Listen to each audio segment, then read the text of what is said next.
Hi, this is Jason from Sphons CCW, and welcome to our new to concealed carry video series. We're going to bring up a few points that you may or may not have thought of before, during, and after your first carry experiences. So stick around, and we might have some pretty good stuff for you.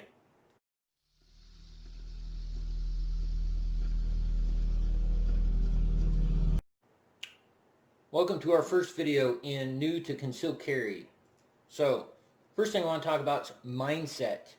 And the proper mindset for carrying a firearm and being responsible for oneself is just that. We can kind of summarize that as willingness to take the responsibility for oneself and one's family, really no matter what happens. So as we move along in the mindset theory, there's certain things that we want to do. Staying out of a physical confrontation is one of them. If the physical confrontation gets to the point where we can't get out of it, then and we're forced to fight, then we need to fight until we win, and we have to make the determination that we're not going to give up no matter what happens. The last thing in the mindset that you should be thinking about is patiently watching your surroundings. People get pretty twisted up when it comes to dealing with stressful social situations. You need to take a step back, think about things logically, and take a look around you and make sure that you and your family are safe. Along with this mindset is we need to follow all of the rules and laws like they're supposed to be followed. There's a lot of debate on the laws of the country. We're in the state of Ohio, and we get this nice version of kind of a summary of laws from the Ohio Attorney General.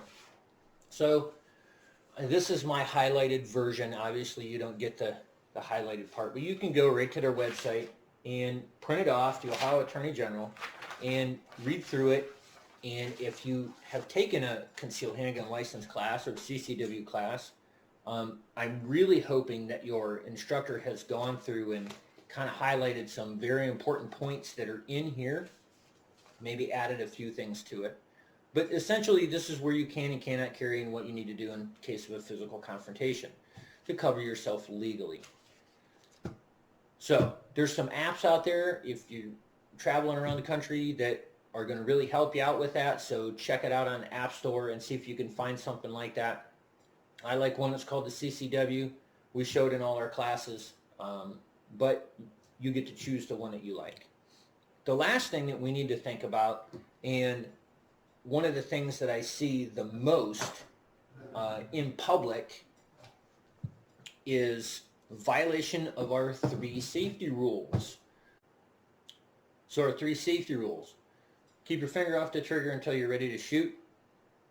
Don't point your firearm at anything you're not willing to destroy. Know your target and what is beyond. Those are the 3 most important ones out in public, okay?